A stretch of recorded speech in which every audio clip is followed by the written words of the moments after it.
that for business at all. Aku Zion anaghị azụ. Ọ masị ha bụ kwekọta na m na-azụ ọgwụ kwe ha m na-eche ha mbọsị a ga-akpọ polisi ka polisi bịa gosi m ebe ọgwụ ahụ dọ. Hey, Aku Zion apụtagokwa wit iwe nke ikpeazụ a. O nwere otu aka ndị mmadụ ji ekwu na Aku Zion na-azụ ntụ. O nwere ndị si na ntụ ka ọ na-azụ na Mozambique. Aku Zion na-eme objo okechọn na-abụ ego ndị mmadụ na-asị na ego ọgwụ ka ọ na-abọ n'onye aka esi eli ego ọgwụ. Aku Zion apụtagodo nke ikpe wee sizia n'unu niile bụ ndị na-ekwu na ya na-azụ ntụ unu wee polisi bịa mee ya arrest with evidence unu ji wee na-ekwu n'ụnụ nwa make that kind of move na a ga-ewe ili ma last card ya wee tụọ unu nga ha pikwa ọtụtụ okwu rapid com na akọ nke watch and the video kono ya from ọnụ Aku Zion daalụkwanụ. That for business at all. Aku Zion anaghị azụ. Ọ masị ha bụ kwekọta na m na-azụ ọgwụ kwe ha m na-eche ha mbọsị a ga-akpọ polisi ka polisi bịa gosi m ebe ọgwụ ahụ dọ. Mana m onye kpọrọ polisi I'm patiently waiting for everybody. And onye akpọ polisi and dem oche nga ka mmadụ ihe kpatara ya. Yes. So because I refuse to let any party today, go and ask anybody in Zion ministry. I have no friend. I have no friend. Both old members and members. I go on my own. I like being on my own. What gas number ya? This is email mistake. Email mistake is my camera and just because I am a class. Imagine as a no. Because you see heaven, don't try to say with against anybody around me. I will screenshot it with them. That now this guy has this is one of the guys that made RNG with Zion ministry and now he's falling out with them. Blah blah blah blah blah. I think I have a little story to tell about. I want everybody to listen and listen very attentively. I have a little story to tell about that young guy. Although Ghana, I think Ghana area 2 got report on the matter. Himself, Ghana area 2 got report on the matter, which the people of Ghana, which he also called myself, also Omaha, other Hamna petition here, Naham de Ban. So by the grace of God, I get my point. But let me say how it happened. We are on air and everybody is hearing it. This guy came to Zion ministry and give testimonies. But this guy gave a testimony. It was later, after the testimony, it was later alerted than a testimony. Yes, that was the day. It was later alerted that testimony was fake. So, which I will not disclose here for some reasons. How we got to know that it was fake. From day one, only the testimony, the following the catch up are not fake. And every eye was on him. Everybody was strictly monitoring him. Yeah, that video was from the CCTV camera. Okay, thinking is from the CCTV camera in Zion ministry. So he was being monitored. Yeah, but I press not by the whole committee, not everywhere. Even my prophet. Oh yeah, to say about prophet, push. No, without knowing that now, everybody I'm going on. Because I will play ono hinaja, onye amanaja. Muno won did that pusa no. Him we Christian, mo get born again. You want to go? I can come with you. Ono yo. E do kam na go na. Makan yes na. Makani na wole how even putting head to time or me head to ta. Until one day say because one day oge bukobi m so. I am just a member of Zion ministry who love my mentor and ready to protect him by all costs. Are you hearing me?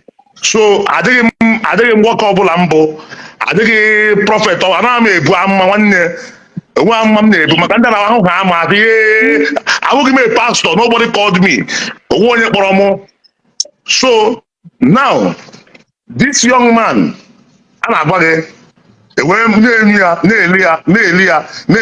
even myself.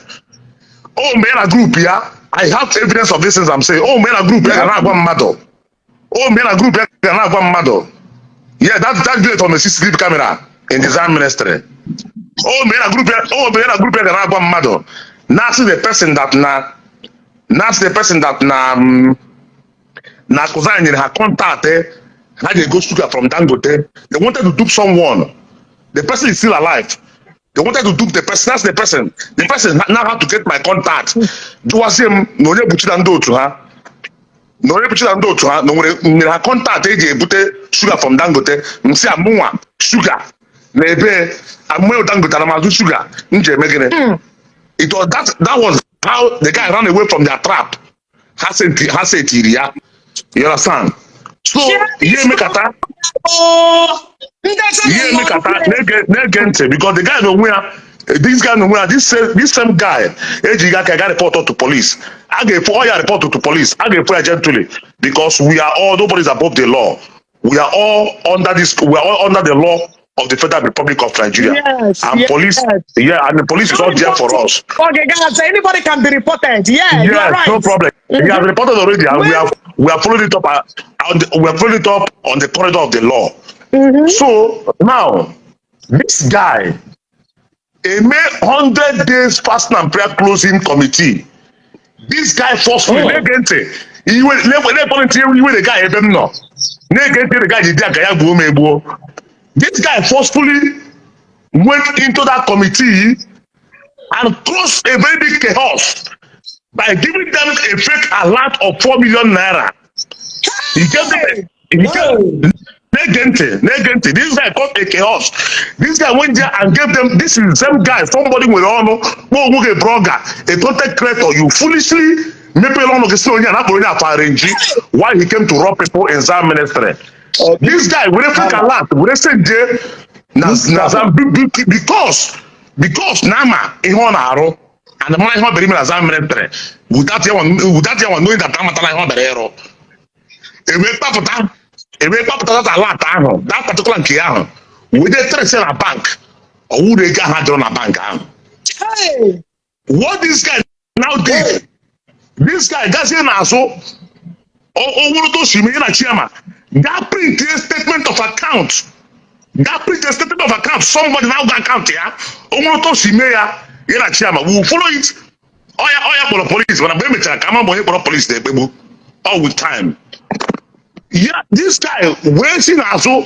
They print here statement of account to one lady. Yeah, that lady and that same blogger post through about him.